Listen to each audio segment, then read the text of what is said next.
the public today that we're here on this quiet street in Birchdale in Dale City. Police department responded to several 911 calls approximately 2:30 this afternoon. Those 911 callers informed us that people were injured in this house. The responding patrol officers found 4 adult male victims who had all suffered from gunshot wounds.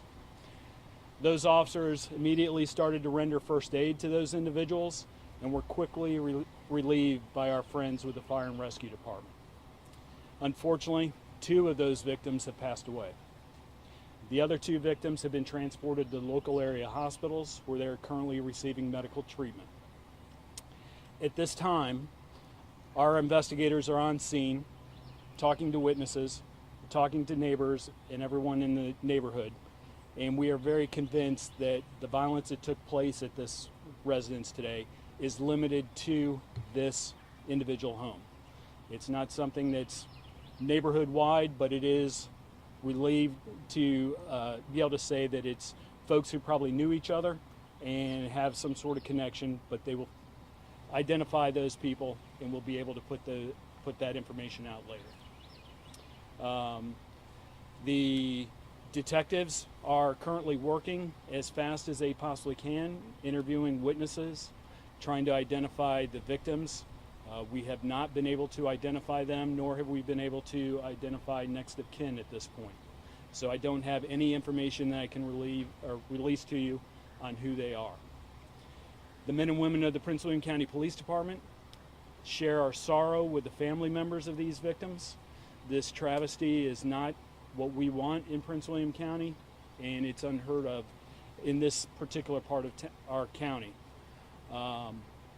We are working very hard, like I said, to identify the person that is responsible for this event.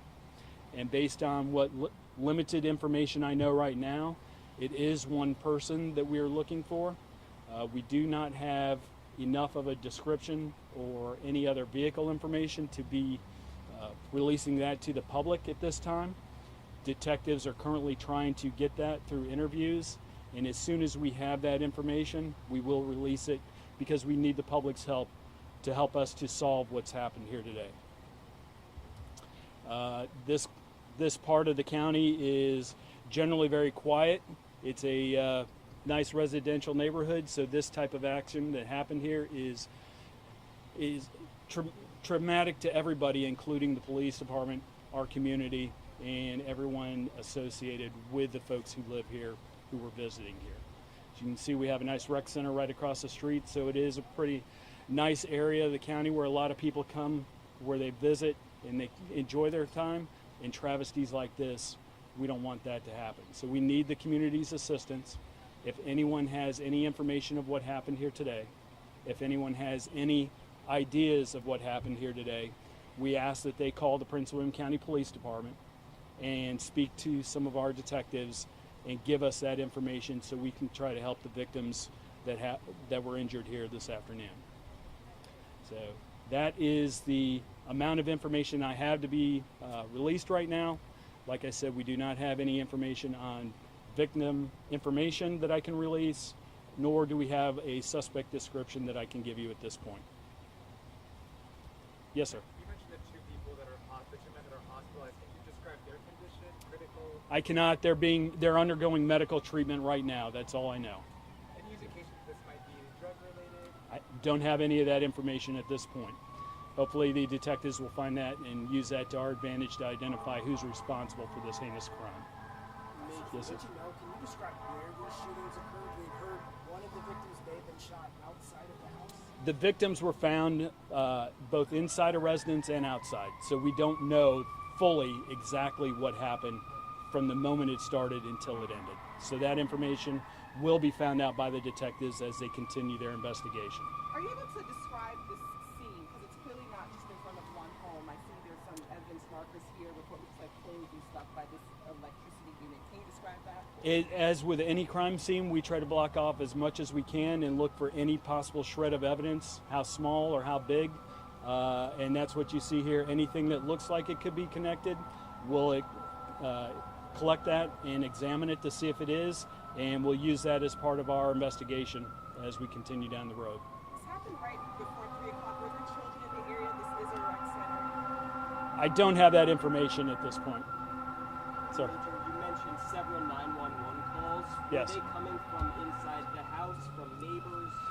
That information is part of the investigation. I don't want to release that at this point. I will say there are more than one, and those folks, we appreciate them calling 911, and getting the emergency services rolling and getting them here quickly. So I can't tell you that yes or no one way or another. Yes, ma'am. Can you tell us, was the incident happening in more than one house? Was more than one house, or the residents of more than one house involved? That is still part of the investigation that is going on. The detectives are trying to find out exactly what happened minute by minute to understand all of the circumstances that happened here. So I don't have that information right now. And is there like a primary home where the victims were found? Yes, there is. Can you tell us which one that was? I'm not going to say anything about what we have found inside or outside of the home. That's part of the investigation. It's part of the information that the detectives are trying to uncover. So that's not, I don't have that to release. Okay, and do you know if the victims lived together in the home, or? We don't know who they are, so I can't answer that question at this point. Okay, and there was a description of a Bolo that went out earlier, a Yes. black SUV, 2014 Ford, I believe. What, I mean, is that, was that? There was information. The detectives are trying to verify the veracity of that, and once they can do that, we will release that information immediately, because that is very important to our investigation, finding this person and making sure that we get them off the street. And have residents been kept away from their homes as a result of this incident? I don't know that for certain. Some of them probably have because of the investigation, but we have talked to the residents on either side of where this occurred. They've all been very cooperative, and we appreciate their cooperation. So you haven't had to evacuate homes or No, keep ma'am. people away? No. No. Just to confirm the sexes, so 2 males are in the hospital, correct?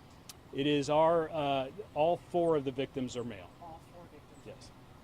Major, So- in a previous press release, you all said you don't believe the suspect is in this area. Could you describe, do you know where that suspect could be, or how did you come to that determination? We don't know where the suspect is at this point, but that information was gleaned from the witnesses who talked to the first responding officers and those that are currently being interviewed by our detectives. And when you say area, do you mean this block, this county? Could you elaborate at all? They're not here where we are. That's the extent of what I know today.